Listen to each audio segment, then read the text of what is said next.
अस्सलाम वालेकुम and good evening. मैं हूं मेहर बुखारी। आज सुप्रीम कोर्ट के कोर्ट रूम नंबर 1 में अजब मंजर देखा गया। मौजूदा चीफ जस्टिस उमरता बंदयाल और नामजद चीफ जस्टिस काजी फायज ईसा पहली बार 9 रुकनी बेंच में शामिल थे। सबकी नजरें इन्हीं दोनों जजेस पर मरकूज थीं। 9 जजेस बराजमान हुए, लेकिन 4 माह में दूसरी मर्तबा चीफ जस्टिस का मुकर्रर किया गया 9 रुकनी बेंच टूट गया। अब से कुछ देर कबल सुप्रीम कोर्ट ने आज की अदालती कार्रवाई का हुक्मनामा भी जारी कर दिया है। हुक्मनामे में सुप्रीम कोर्ट ने वफाकी हुकूमत, वजारत कानून, दिफा, दाखिला, दीगर फ्रीकैन को नोटिस जारी कर दिए हैं। अदालत तमाम chief secretaries, IGs, chairman Tehreek Insaf Rana Sanaullah, Khwaja Asif और वजीर आजम शहबाज शरीफ को भी नोटिस जारी कर दिए हैं। साथ ही अदालत ने 9 मई के वाक़े पर जेर हिरासत अफराद की तफसीलात तलब करते हुए हुक्म दिया है। कितने वकला और सहाफी सिविल और मिलिट्री हिरासत में हैं, तफसीलात दी जाएं। ये भी बताया जाए जेर हिरासत अफराद में कितनी खवातीन और बच्चे हैं। नाज़रीन, आज कोर्ट रूम नंबर 1 में वकला के दलाइल से कबल ही फौजी अदालतों में सिविलियंस के ट्रायल के खिलाफ दरख्वास्तों पर बनने वाला 9 रुकनी लार्जर बेंच 7 रुकनी बेंच में तब्दील हो गया। बेंच से अलहदा होने वाले 2 जजेस ने बेंच को मानने से ही इंकार कर दिया। बेंच टूटने, नया बेंच बनने और इस बेंच पर एतराजात ने अदालती तकसीम को मजीद गहरा कर दिया। सिविलियंस के मिलिट्री कोर्ट्स में ट्रायल के खालिस्तन कानूनी मामले पर अदालत अपने ही अंदर मुनकसिम हो गई है। 7 रुकनी बेंच ने सिविलियंस के फौजी अदालतों में ट्रायल रोकने के लिए हुक्म इम्तना की दरख्वास्त भी आज मुस्तरद कर दी। आज जब समाअत शुरू हुई तो मुस्तकबिल के नामजद चीफ जस्टिस काजी फायज ईसा ने 9 रुकनी लार्जर बेंच पर यह एतराज उठाया कि पहले supreme court practice and procedure bill का फैसला किया जाए। जब तक प्रैक्टिस प्रोसीजर बिल का फैसला नहीं होता, मैं इस अदालत को ही नहीं मानता। जस्टिस काजी फायज ईसा ने कहा कि जब तक इस बिल पर फैसला नहीं होता तब तक मैं किसी बेंच में नहीं बैठ सकता। बेंच से उठ रहा हूं, केस सुनने से माजरत नहीं कर रहा। जस्टिस काजी फायज ईसा ने एतराज उठाया कि प्रैक्टिस एंड प्रोसीजर बिल अभी बना नहीं था कि 13 अप्रैल को सुप्रीम कोर्ट के 9 रुकनी बेंच ने हुक्म इम्तना दे दिया। मेरी दानिस्त में कानून को मुस्तरद किया जा सकता है मगर मुअत्तल नहीं किया जा सकता। जस्टिस काजी फायज ईसा ने सवाल उठाते हुए कहा कि इससे पहले एक अज खुद नोटिस मेरे बेंच में समाअत के लिए मुकर्रर हुआ। मैंने अपने फैसले में कहा कि आइन के आर्टिकल 184(3) में रूल्स बनाए जाएं, मगर दुख और सदमा हुआ कि 31 मार्च को इशरत अली साहब ने सर्कुलर जारी करते हुए कहा कि सुप्रीम कोर्ट के 15 मार्च के हुक्म को नजरअंदाज करें। ये वक्त थी सुप्रीम कोर्ट के फैसले की और सुप्रीम कोर्ट ने 6 मेंबर बेंच बनाकर सर्कुलर की तौसीक की और मेरा फैसला वापस ले लिया। जस्टिस काजी फायज ईसा ने मजीद कहा कि 6 मेंबर बेंच में अगर नजरसानी थी तो मरकजी केस का कोई जज शामिल क्यों नहीं किया गया। मैंने नोट तहरीर किया जिसे सुप्रीम कोर्ट की वेबसाइट पर अपलोड करने के बाद हटा दिया गया। जस्टिस काजी फायज ईसा ने यह एतराज भी उठाया कि वफाकी हुकूमत ने मेरी सरबराही में एक इंक्वायरी कमीशन तश्कील दिया। इंक्वायरी कमीशन को 19 मई को 5 रुकनी बेंच ने काम करने से रोक दिया। रिमार्क्स देने के बाद जस्टिस काजी फायज ईसा 9 रुकनी बेंच से अलग हो गए और उनके साथ जस्टिस सरदार तारिक मसूद ने भी जस्टिस काजी फायज ईसा से इत्तेफाक करते हुए बेंच से अलहदगी इख्तियार कर ली। बेंच से अलहदगी पर एतजाज एहसन ने जस्टिस काजी फायज ईसा से केस सुनने की दरख्वास्त भी की, मगर जस्टिस काजी फायज ईसा ने जवाब दिया कि यह नहीं हो सकता कि मैं अपने हल्फ की खिलाफ वर्जी कर दूं। एतजाज एहसन ने फिर दरख्वास्त की कि आपका मौक़िफ़ दुरुस्त है, लेकिन घर के तहफ़्फ़ुज़ के लिए यह केस सुन लीजिए। जस्टिस काजी फायज ईसा ने जवाब दिया कि एतजाज साहब, ये घर नहीं सुप्रीम कोर्ट है। मैं आइन और कानून के साए में बैठकर फैसले करता हूं। जब तक प्रैक्टिस एंड प्रोसीजर एक्ट पर फैसला नहीं होता तब तक हर बेंच गैर कानूनी है। नाज़रीन, इस मौके पर चीफ जस्टिस उमरता बंदयाल ने एतजाज एहसन साहब को अदालती डेकोरम का ख्याल रखने का हुक्म जारी करते हुए कहा कि हमने जो किया आइन के मुताबिक किया। चाहते हैं फैसले हक और इंसाफ के मुताबिक हों, चाहते हैं फैसले मखलूक खुदा की खातिर हों। हैरान कुन तौर पे यहां चीफ जस्टिस ने इशारा भी दिया कि 2 मोअज़्ज़ज़ सीनियर जजेस ने एतराज किया है। मुमकिन है supreme court practice and procedure bill पर हुक्म इम्तना खत्म हो जाए। चीफ जस्टिस ने एतजाज एहसन से मुखातिब होते हुए कहा कि आपके केस का कोई और हल करते हैं। अदालती तारीख के इस अहम तरीन केस में सुप्रीम कोर्ट के 2 सीनियर जजेस के एतराजात ने मामले को मजीद गंभीर बना दिया है। बाद 7 रुकनी बेंच की समाअत की शुरुआत हुई तो चीफ जस्टिस ने लतीफ खोसा से इस्तफसार किया कि क्या सिविलियंस का ट्रायल फौजी अदालतों में चल रहा है। लतीफ खोसा ने अदालत को बताया कि सिविलियंस का ट्रायल फौजी अदालतों में शुरू हो चुका है। काबीना के एलानिये में इंसदाद दहशतगर्दी अदालत से दरख्वास्त करके सिविलियंस के केसेस फौजी अदालतों में मुंतकिल करने का कहा गया।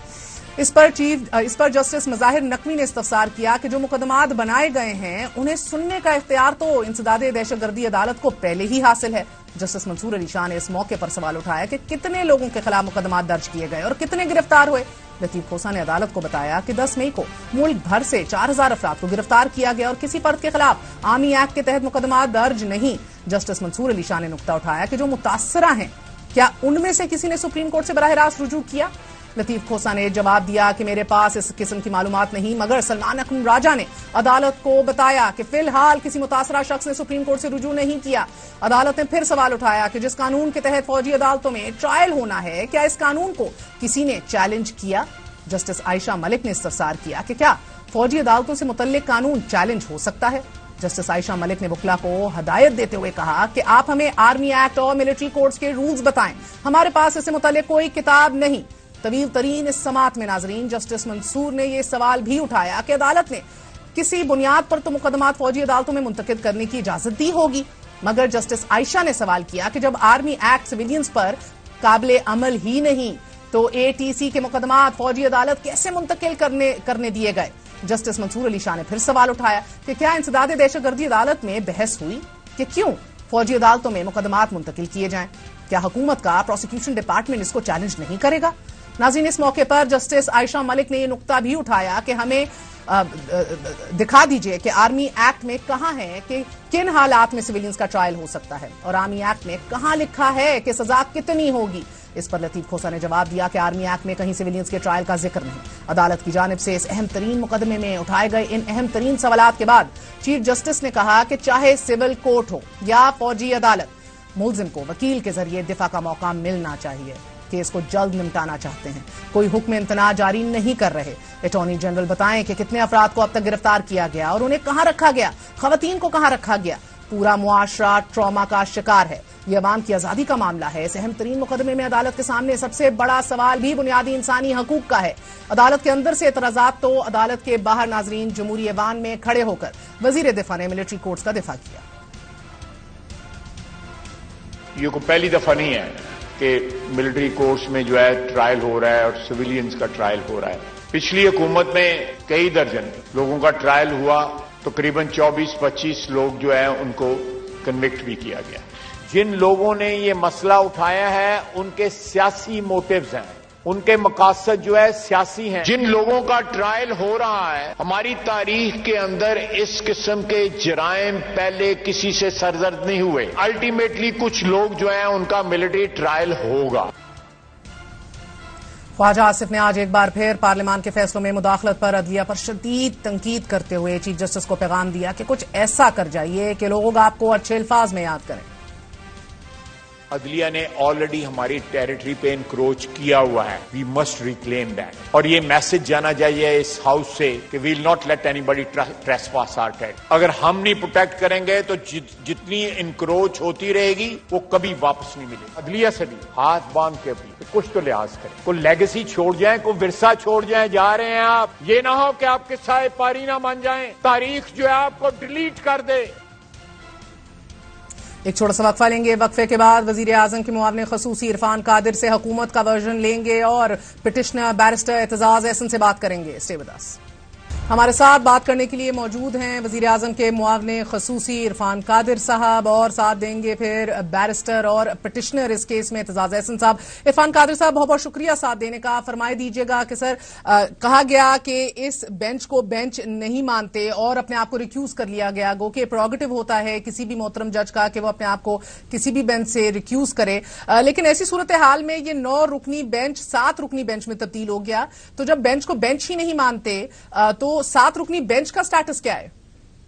इसकी उतनी भी हैसियत नहीं है जितना पिछला बेंच भी गलत कॉन्स्टिट्यूट हुआ था, ये भी गलत कॉन्स्टिट्यूट हुआ है।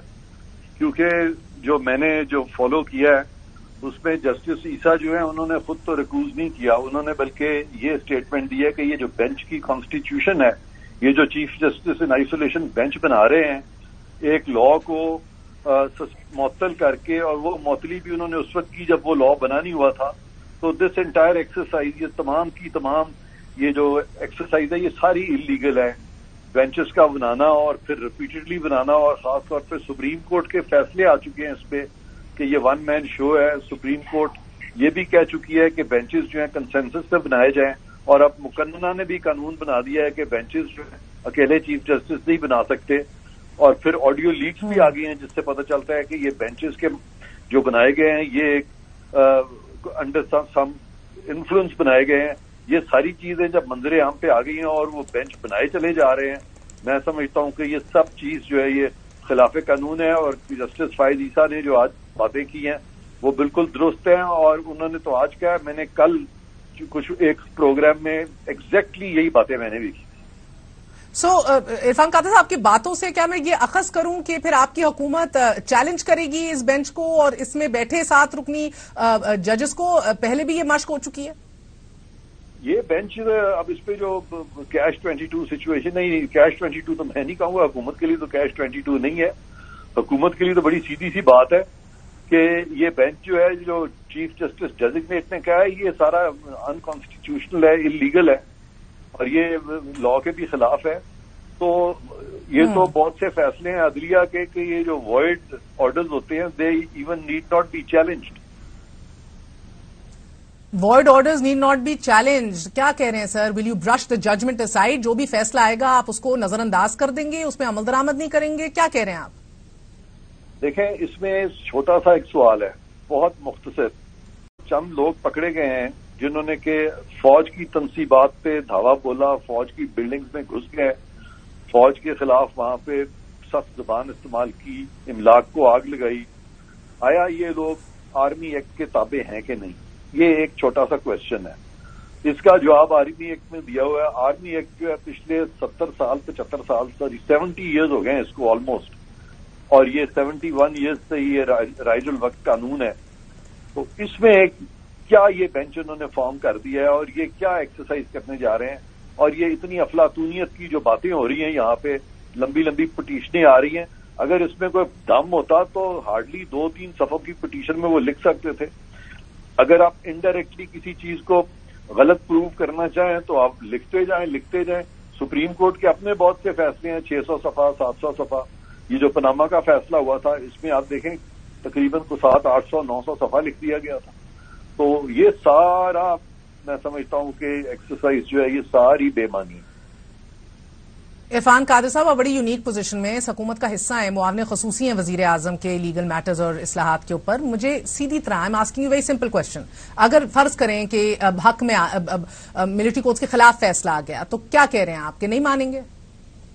ये मुझे बताएं कि आपकी जो इंप्रेशन कायम हो चुके हैं कि ये फैसला हुकूमत वक्त के खिलाफ आएगा, ये इंप्रेशन आपने क्यों कायम किया? मैंने इसलिए कहा, फर्ज कीजिए हाइपोथेटिकली स्पीकिंग, हो सकता है कि इसके हक में आ जाएं, that is also very much on the table. अब तो देखेंगे कि क्या फैसला आता है। मैं आपसे जानना चाह रही हूं कि अगर ऐसा ना हुआ तो फिर इज द बिग क्वेश्चन।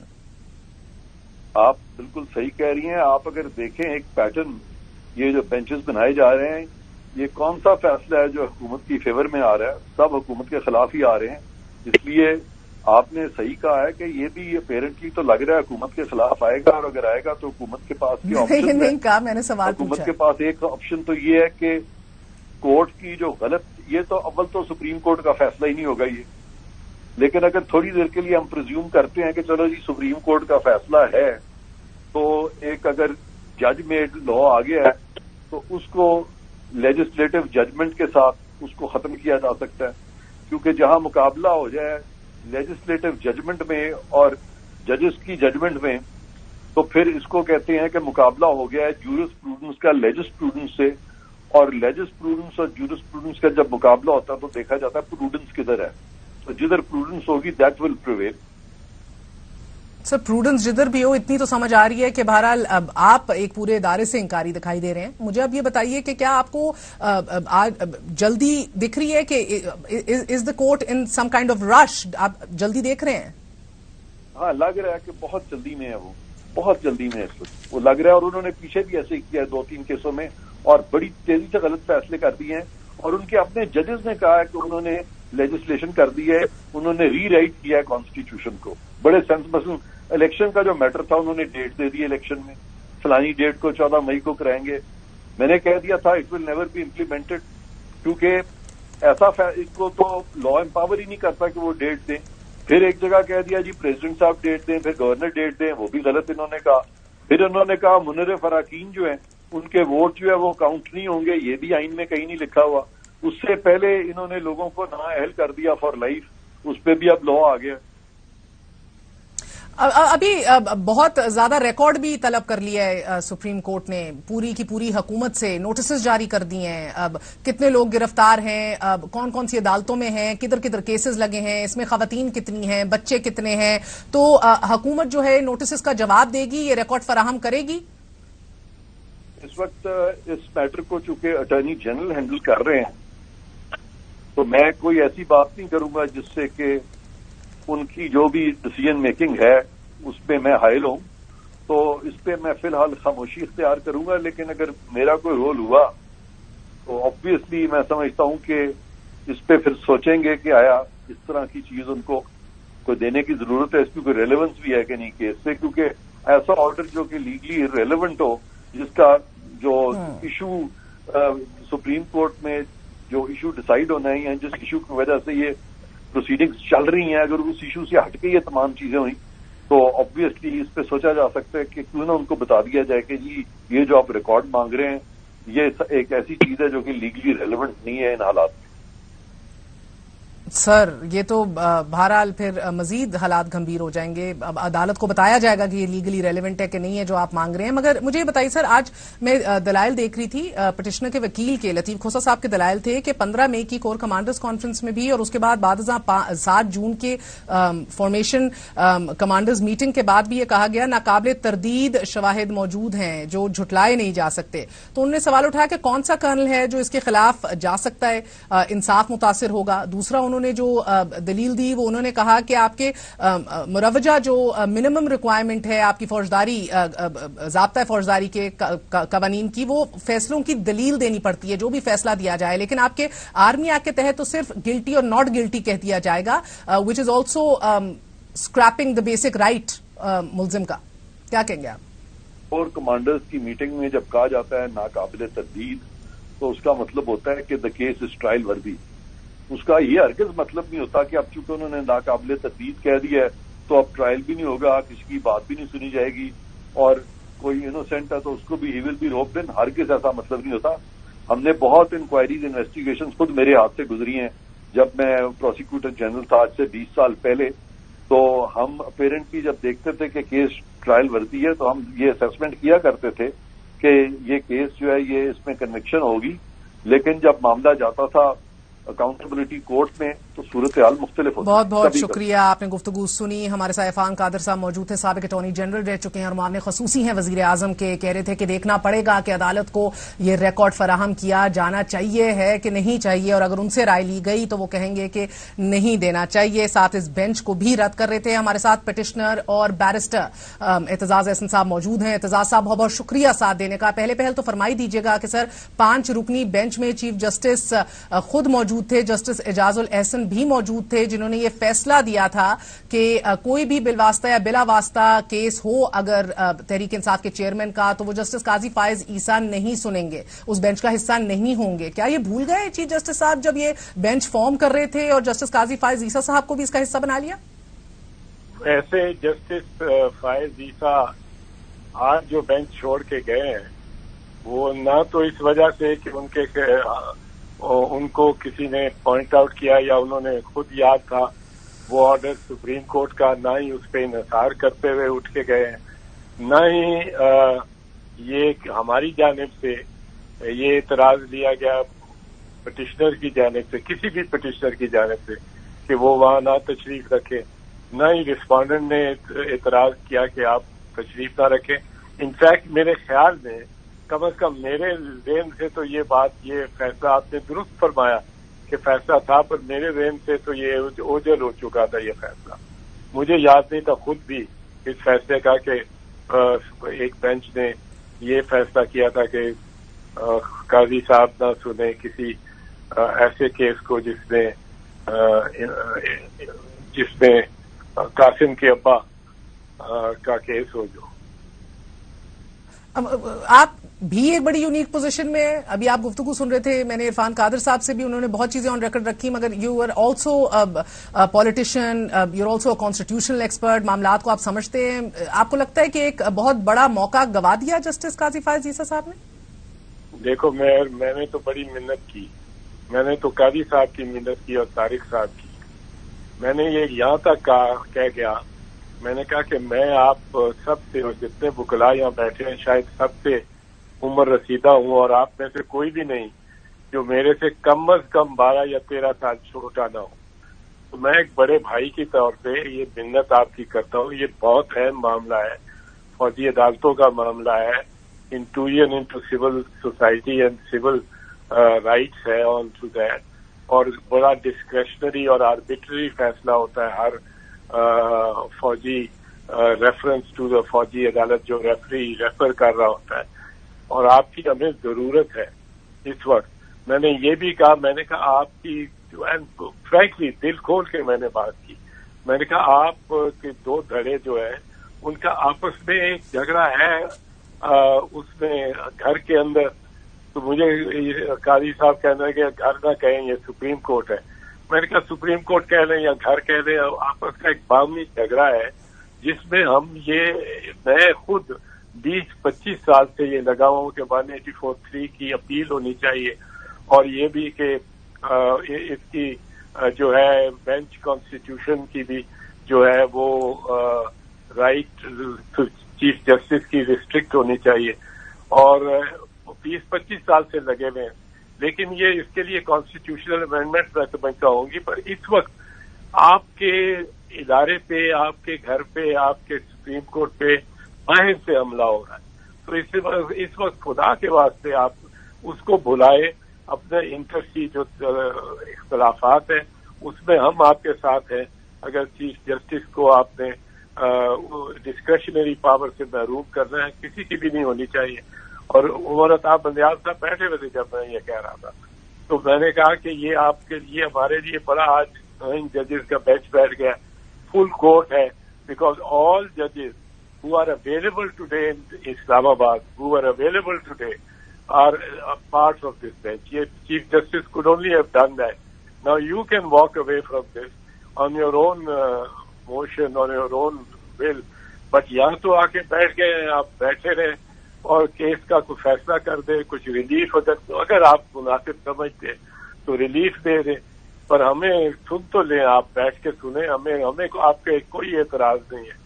بعد میں منصور علی شاہ صاحب جب ری اسمبل ہوا تو منصور علی شاہ صاحب نے سب سے پوچھا اوپن کورٹ میں کاروائی دوبارہ شروع ہونے سے پہلے کہ جب 7 ممبر بیٹھے کہ بھئی میری رشتہ داری ہے جواد خواجہ صاحب سے, جو اب ایک پٹیشنر ہو گئے, سابق چیف جسٹس سپریم کورٹ سے, وہ اب پٹیشنر ہو گئے. تو میری ان سے رشتہ داری ہے, کسی کو کوئی اعتراض تو نہیں ہے. سب وکلا سے پوچھا, جو انہوں نے کہا کوئی بھی موجود ہو اس کو اعتراض تو نہیں. ہم نے کہا جی بالکل کوئی اعتراض نہیں ہے, آپ بیٹھے. اور انہوں نے کہا نہیں وہ گھڑے پر نہیں. میں نے کہا جی کوئی نہیں ہے, آپ پہ کوئی اعتراض نہیں ہے. ہم تو چاہتے ہیں زیادہ سے زیادہ ججز بیٹھے, ہر سوچ رکھنے والے ججز بیٹھے. ہم تو پہلے سے چاہتے تھے کہ فل کورٹ ہو جائے, لیکن آج ہو گیا فل کورٹ, تو اس کو it was a good promising start to in a new direction, and it would have strengthened the Supreme Court also, and it would have strengthened the incoming Chief Justice who is going to be taking over in September. Uski bhi strength badhti, par wo nahi mane Qadi Faiz Sahab bhi aur Tariq Sahab bhi. ابھی آپ نے اعتزاز صاحب سنا, حکومت تو کہہ رہی ہے کہ ممکن ہے کہ جو ریکارڈ ہم سے مانگا جا رہا ہے وہ ہم نہ فراہم کریں, نہ دیں, اور کیونکہ بینچی غیر قانونی ہے تو فیصلہ بھی وائڈ ہوگا. یہ تو صورتحال بد سے بدتر ہوتی چلی جا رہی ہے. ہاں, حکومت میں تو پچھلی دفعہ بھی میں تو بڑا حیران تھا کہ اس طرح کا تو میری توقع سے باہر تھا بالکل, کہ بالکل ہر شرم و حیا جو ہوتی ہے باہمی طور پہ آپس میں بھی ہونی چاہیے, اور انٹرا پارٹی بھی ہونی چاہیے, انٹر پارٹی بھی ہونی چاہیے, انٹر انسٹیٹیوشن بھی ہونی چاہیے. وہ سب کو لپاٹ کے پھینک کے, اور جس طرح وزراء خواجہ محمد آصف اور وہ دیگر وزراء, وہ اپنا رانا ثناء اللہ اور خود اسپیکر صاحب جو بڑا دھیما آدمی ہے, یہ اڑ گئے کہ جی ہم نے سپریم کورٹ کی بات ہی نہیں مانتے. ہم سپریم کورٹ ہی کو نہیں مانتے کیونکہ وہاں سپریم کورٹ تھا जजेस बेंच जो था, that was the supreme court, 5 जजेस बेंच, 5 जजेस। इरफान कादिर साहब भी आज और यही वो कह रहे पहले अपने फैसले में पहला जुमला ही जो इस्तेमाल करते हैं, which is in recognition of their 5 member bench, including the minority, by a majority of 3 against 2, we are giving the following judgment. By a majority of 3 versus 2. अब वो खुद मान रहा है कि हम 5 जजेस हैं, 5 का बेंच है, 2 ने इख्तलाफ किया है, वो 2 जाके 4 में भी मिल जाते हैं बाद में।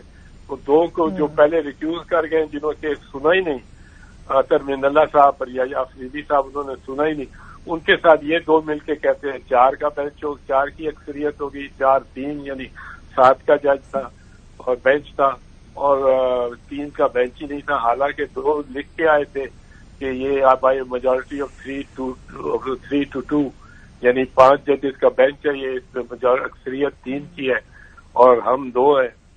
तो वो भी उन्होंने ये जो शुरू हो गया ना, ये मियां साहब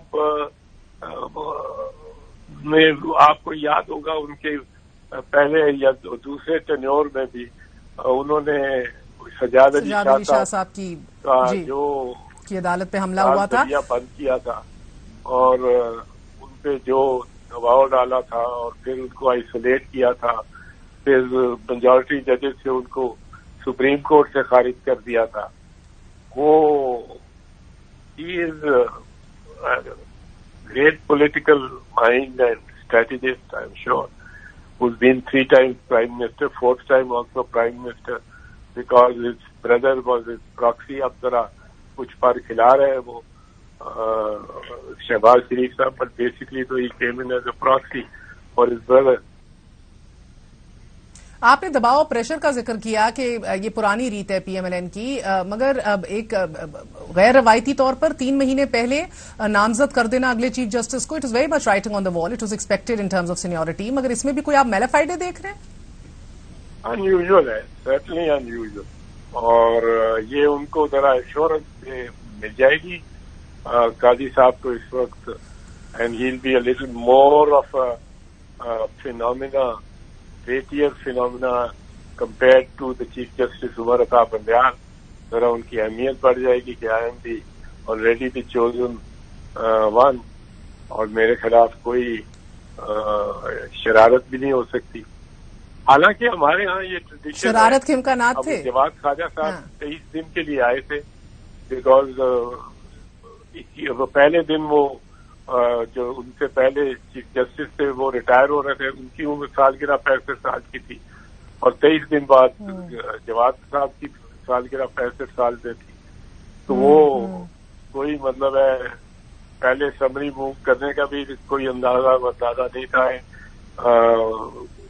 comfortably and without a jerk transfer of authority और पावर हो गया था। पावर तो क्या होती है चीफ जस्टिस की over the other, he just one among equals, but वो ट्रांसफर ऑफ अथॉरिटी आप कह लो वो बड़ा आसान से स्मूथली हर दफा ही स्मूथली हुआ है, except when Sajjad Ali Shah was remove और when Iftikhar Muhammad Chaudhry was remove. ऐसा ही है, आपकी रुकनियत मुअत्तल कर दी गई है पीपल्स पार्टी से, how do you feel about that? कैसा महसूस कर रहे हैं? नहीं, आई फील, मैं वैसे तो समझता हूँ एक बात तो ये है कि ये लाहौर का एक चैप्टर है जिसमें जो एक लोकल सियासत में मेरे खिलाफ रहे हैं और वैसे उनका इनिशिएटिव है। Basically what hertz the bit is that the senior leadership has not come and supported me, अपने कोलीग्स भी नहीं आए। तो बहरहाल हम तो समझते हैं, वो खोसा भी कह रहा था कि ये वॉल ऑफ शेम नहीं, ये वॉल ऑफ फेम बनेगी, but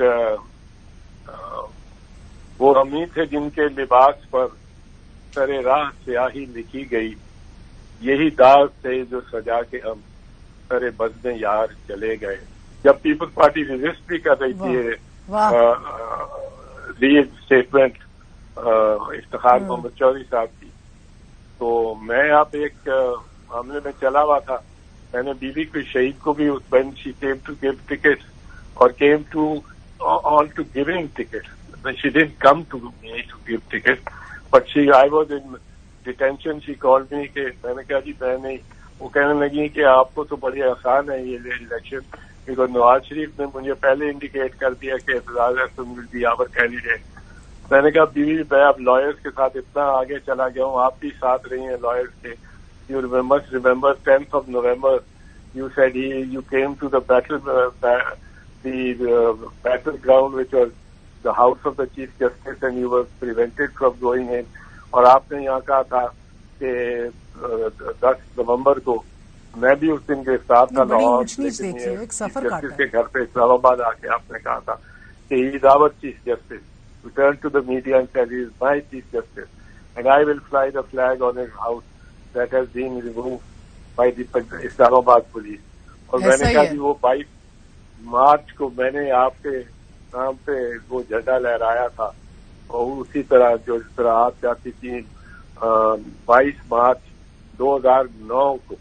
It's too late in the day for me to change my family, and or to change my beliefs, which include that nobody should be tried by a military court. میں نے سب سے پہلی petition military courts کے خلاف 1977 میں کی تھی ضیاء الحق کے writ petition Lahore high court میں، جس کو انہوں نے انٹرٹین نہیں کیا تھا، بس سب سے پہلی. اور آج بھی کر رہا ہوں. Consistently, I have been against this manner of justice. بہت بہت شکریہ. اعتزاز احسن صاحب ہمارے ساتھ موجود تھے، آپ نے گفتگو سنی. بہت دیر ہو گئی ہے، خاندان تبدیل نہیں کر سکتا، نظریہ تبدیل نہیں کر سکتا. مایوس ہوا ہوں پیپلز پارٹی کی قیادت سے، اپنے دوست احباب اور کولیگ سے جو میرے دفاع میں میدان میں نہیں اترے. یہ آپ نے بات سنی. ہمارے ساتھ موجود تھے اعتزاز احسن صاحب. ناظرین ایک اور بڑی خبر آپ کو دیتے چلیں. بحیرے اوکیانوس میں جو 111 سال قبل ڈوبنے والی جہاز ٹائٹینک ہے، اس کے ملبے کا نظارہ کرنے کے لیے جانے والی آبدوز کو لاپتہ ہوتے 5 روز گزر گئے. اتوار کے روز کینیڈا کے جزیرے نیو فاؤنڈ لینڈ سے یہ روانہ ہوئی، اور پھر آبدوز کا امریکی کوسٹ گارڈ سے رابطہ 1 گھنٹہ 45 منٹ بعد ہی منقطع ہو گیا. But the search was started 8 hours later. اس کو بھی بہت تنقید کا نشانہ بنایا جا رہا ہے. لیکن آبدوز میں ٹائٹینک جہاز کی باقیات ریمینز جو ہیں اس کو دیکھنے کے لیے جانے والے 5 ارکان میں سے 2 پاکستانی نژاد مسافر شہزادہ داؤد اور ان کے بیٹے سلیمان بھی شامل ہیں. ان کے علاوہ برطانوی ارب پتی اور آبدوز کے پائلٹ سمیت ایک تکنیکی ماہر آبدوز میں موجود ہیں.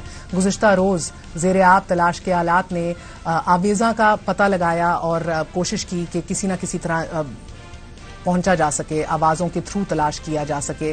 ہر 23 منٹ بعد آوازیں سنائی دیں، لیکن ابھی تک ایز وی اسپیک آبدوز کا پتہ نہیں چلا. ایک ڈیبری فیلڈ جو ہے وہ ضرور مل گئی ہے، لیکن ابھی تک یہ تعین نہیں ہوا کہ کیا یہ وہی آبدوز ہے کہ نہیں. 5 مسافر کسی معجزے کا انتظار کر رہے ہیں. پوری دنیا دعا گو ہے. اللہ تعالیٰ داؤد خاندان کو بھی صبر و تحمل عطا فرمائے. ایک وقفہ لیتے ہیں، وقفے کے بعد حاضر ہوں گے. اب آپ بات کریں گے پیسے مل رہے ہیں، یہ ناکامی کیوں ہو رہی ہے؟ ہم تو صرف سوال کرتے ہیں. ناظرین یہ وہ الفاظ تھے کہ جنہیں سننے کے بعد سوال کرنے والے صحافی شاہد قریشی کو جواب ملنے کی بجائے تھپڑ مل گیا.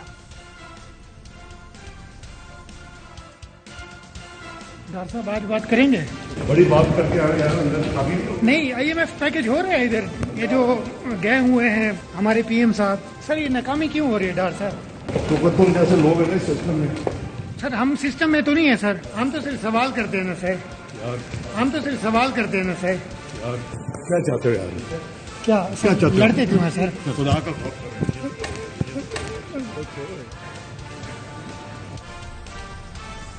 یہ اس ملک کے وزیر خزانہ اسحاق ڈار صاحب ہیں، جو گزشتہ 8 ماہ سے کبھی IMF کو دھمکیاں لگاتے ہیں، کبھی اپوزیشن کی پروگرام کی عدم بحالی کی وجہ قرار دے دیتے ہیں، کبھی کسی اندیکھی قوت کو جیو پولیٹیکل گیمز کھیلنے کا ذمہ دار سمجھتے ہیں، تو کبھی عوام سے کہتے ہیں کہ یہ ملک کبھی ڈیفالٹ نہیں کرے گا کیونکہ مجھے پتا ہے کہ IMF کو کیسے ہینڈل کرنا ہے. I don't care. اگر نہیں آتے تو میں نے کو بنتے نہیں کرنی ان کی، اگر نہیں آتے تو میں نہیں گھبرانا. ہر چیز ان آرڈر ہے، ہر چیز کا ارینجمنٹ ہے. This is geopolitics. I can't say much on camera. There is no chance that Pakistan will default. ہمیں کوئی ڈیفالٹ کا خطرہ ہے. پاکستان بالکل ڈیفالٹ نہیں کرے گا. کچھ نہیں ہونے والا. نہ یہ سری لنکا اللہ نہ کرے کبھی بنے گا تو نہ یہ ڈیفالٹ کرے گا. ڈاکٹر صاحب آپ کو دوسروں کو ٹیک اٹ ایزی کا درس دینے والے آج آفس سے باہر ہو گئے. گزشتہ 9 ماہ کے دوران وہ اپنے علاوہ سب کو آئی ایم ایف معاہدہ نہ ہونے کا ذمہ دار ٹھہرا چکے ہیں. لیکن افسوس کی بات یہ ہے کہ جس وقت اسحاق ڈار صحافی کو تھپڑ مار رہے تھے، وزیر اعظم صاحب پیرس میں آئی ایم ایف سربراہ کرسٹلینا جارجیوا سے ملاقات کر رہے تھے، اور شاید انہیں یہ معلوم نہیں تھا کہ ان کا وزیر خزانہ ملک میں صحافیوں سے کیا برتاؤ کر رہا ہے، کیونکہ آئی ایم ایف پروگرام سے متعلق سوال کرنا انہیں اچھا نہیں لگا. بہرحال ناظرین، آئی ایم ایف سربراہ سے ملاقات کے بعد جاری ہونے والے بیان کے مطابق وزیر اعظم شہباز شریف نے مینیجنگ ڈائریکٹر کو ملکی موقف سے آگاہ کرتے ہوئے امید کا اظہار کیا کہ آئی ایم ایف جلد مختص فنڈز جاری کر دے گا. سائیڈ لائنز پر ہونے والی اس ملاقات میں آئی ایم ایف سربراہ نے کہا کہ یہ ملاقات تعطل کے شکار آئی ایم ایف پروگرام کو مؤثر بنانے میں مدد دے گی. ایسا ہی ہوتا ہے یا نہیں یہ تو اگلے 8 دن میں ہم سب کو پتہ لگ جائے گا، لیکن رواں ہفتے ہونے والے واقعات کے تناظر میں مزید واضح ہوتا چلا جا رہا ہے کہ حکومت پلان بی کو ایکٹیویٹ کر چکی ہے. رواں ہفتے حکومت کی طرف سے اسپیشل انویسٹمنٹ فیسیلیٹیشن کاؤنسل تشکیل دیے جانے اور یو اے ای کے ساتھ کراچی بندرگاہ کے معاہدے پر دستخطوں کو ماہرین پاکستان کا پلان بی ہی انفیکٹ قرار دے رہے ہیں. آج عرب نیوز میں چھپنے والی خبر کے مطابق پاکستان سعودی عرب، متحدہ عرب امارات، قطر اور بحرین سے مختلف شعبوں میں $20 ارب سے زیادہ کی سرمایہ کاری کی توقع کر رہا ہے. عرب نیوز کے مطابق army chief general Asim Munir اور فوج کے کلیدی کردار کے پیش نظر اس کاؤنسل کی اہمیت مزید بڑھ گئی ہے. خبر میں رانا احسان افضال کو کوٹ کرتے ہوئے کہا گیا ہے کہ پاکستان دوست ممالک سے اب ڈپازٹس اور قرضے مانگتا رہا ہے، لیکن اب سے وہ پاکستان کے مختلف شعبوں میں سرمایہ کاری کریں گے.